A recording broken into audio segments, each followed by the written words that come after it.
If someone tells you not to go into the elevator after midnight, believe them.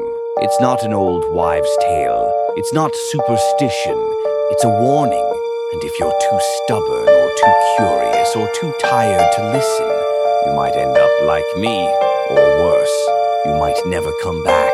I live in a building called Darlington Towers, and after what I've seen, what I've heard, I'll never set foot in an elevator again. Not at midnight, not ever. If you ever scroll through listings at 3 a.m., exhausted and broke, you might stumble across places like Darlington Towers. No photos, no reviews, no lease requirements. It just said, available immediately. Cheap rent. First month free.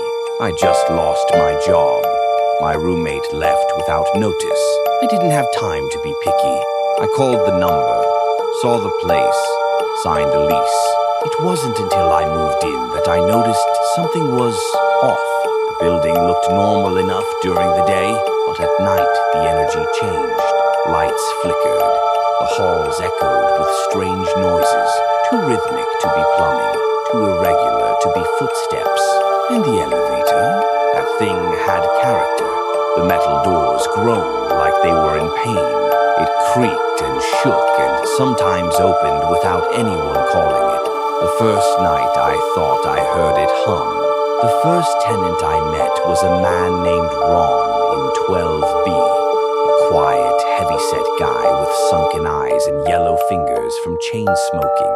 He handed me a pack of batteries my doorbell needed and said, "Welcome to Darlington. You like stairs?" I chuckled, confused. Better start liking him. You don't want to take the elevator after midnight. I asked him why. He just stared at the hallway wall and said, "Because sometimes it doesn't take you to your floor." He tapped his cigarette against the railing. "Sometimes it takes you somewhere else."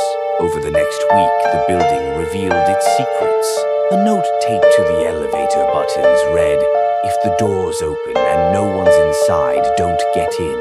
A little girl in 9C told me her brother used to live on the secret floor. When I asked what she meant, her mom yanked her away and shut the door in my face. And Mrs. Elkins, the oldest tenant in 4B, pulled me aside one afternoon and whispered, "If you hear the humming, don't answer the elevator. That means he's there." "He who?" I asked. She didn't blink. "The Conductor." Documentary-style flashback intercut with narration. I started asking around. I wanted answers, and what I found made me wish I hadn't looked. Back in the 1960s, when Darlington was a newly built complex, there was an elevator accident. A repairman, Daniel Hennessy, was crushed between floors. Thing is, no one could explain how it happened. The emergency brakes had been disabled. Wires cut. The car dropped 3 floors, right as he was climbing out of the shaft. After the funeral, tenants began reporting weird phenomena. They said they'd hear knocking from inside the walls, doors opening on floors that didn't exist. People started disappearing, and then someone coined the name, the Conductor, a ghost, a demon, a thing that used the elevator to bring people down to its floor. Floor 6.5. I was coming home late. It was raining. I had groceries. My legs hurt. My phone was dead. I didn't check the time. I just saw the elevator open, empty, waiting. I stepped inside. Only afterward did I look at the clock on the inside wall. 12:41 a.m. I froze. The doors closed behind me on their own. I pressed 14, my floor. But the elevator didn't go up. It started going down. There was no music, just static. Low, humming static. The floor counter blinked. Cinci, chasse, virgula, cinch. Ding. The doors opened, and everything went silent. Outside wasn't a hallway. It looked like an underground station.